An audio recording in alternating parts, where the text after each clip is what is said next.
हमसे गलती किया, 2 बार हम कभी उन लोगों को साथ किए और फिर बाद में हटा दिया। हम कभी इधर उधर नहीं जाएंगे। जिंदाबाद जिंदाबाद जिंदाबाद। बिहार के सियासी माहौल में चुनावी मौसम की गंध आ रही है। हफ्ते भर से बिहार में कुछ ऐसी राजनीतिक घटनाएं हुई हैं जिससे हर दल और गठबंधन के मन में शंका का भाव दिख रहा है। चिराग पासवान की अपनी ही सरकार के प्रति उलटबाजी से राजनीतिक घटनाक्रम की शुरुआत हुई है। उसके बाद चिराग की तरह ही बोलने वाले जेडीयू के प्रवक्ता केसी त्यागी का इस्तीफा आ गया। नीतीश कुमार और तेजस्वी यादव ने चुनाव आयुक्तों की नियुक्ति को लेकर बैठक की है। उसी दिन बिहार भाजपा के तमाम सांसद विधायक सदस्यता अभियान के बहाने जुटे।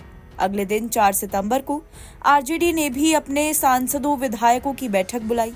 5 सितंबर को तेजस्वी यादव दिल्ली रवाना हुए और 6 सितंबर को भाजपा के राष्ट्रीय अध्यक्ष जेपी नड्डा भी पटना पहुंच गए। बिहार आने से पहले नड्डा ने चिराग पासवान के साथ बैठक की।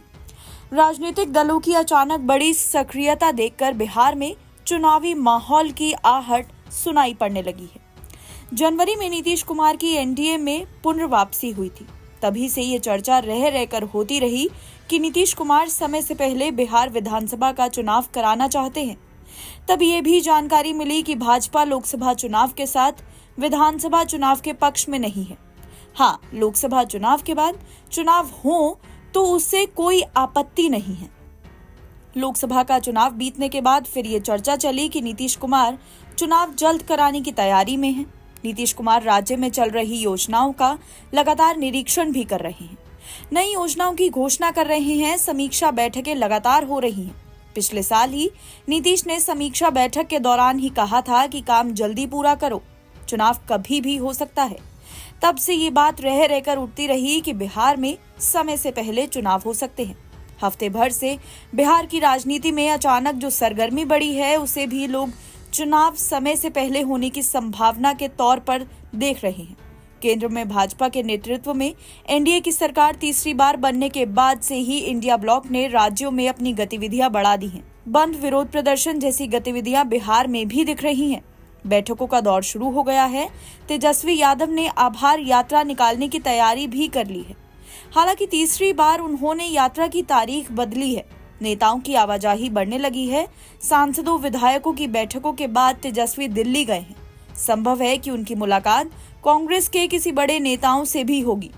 भाजपा के राष्ट्रीय अध्यक्ष जेपी नड्डा भी बिहार दौरे पर आए। इन गतिविधियों को देखकर चुनावी आहट का अनुमान लोग लगाने लगे हैं। चुनाव आयुक्तों की नियुक्ति के लिए हुई बैठक में तेजस्वी यादव और नीतीश कुमार मिले। सूचना आयुक्तों की नियुक्ति की जो प्रक्रिया है, उसमें 3 सदस्य होते हैं। मुख्यमंत्री के अलावा उनके द्वारा नामित कोई व्यक्ति और नेता प्रतिपक्ष कमेटी में होते हैं। इसी वजह से तेजस्वी बैठक में पहुंचे थे।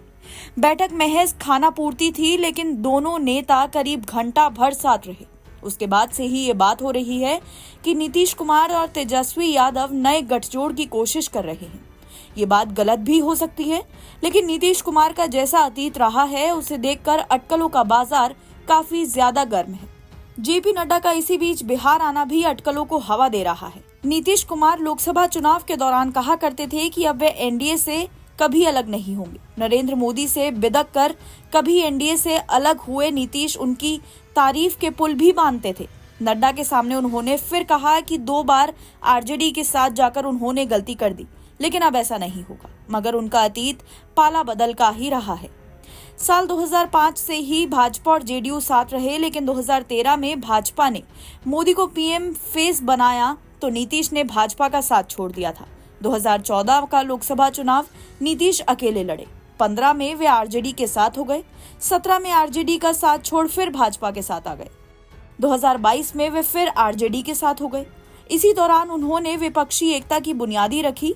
इंडिया ब्लॉक में जब उपेक्षा हुई और आरजेडी ने तेजस्वी यादव के लिए सीएम की कुर्सी खाली करने का दबाव बनाया, तो नीतीश ने इसी साल जनवरी में बीजेपी से हाथ मिला लिया। तब से वे पूरे मन से एनडीए के साथ हैं। उन्होंने सरकार पर इसलिए कोई दबाव नहीं बनाया कि उनके सहयोग से ही केंद्र की मोदी सरकार चल रही है। पर पिछला रिकॉर्ड देखकर कोई उन पर भरोसा नहीं करेगा कि वे एनडीए में बने रहेंगे।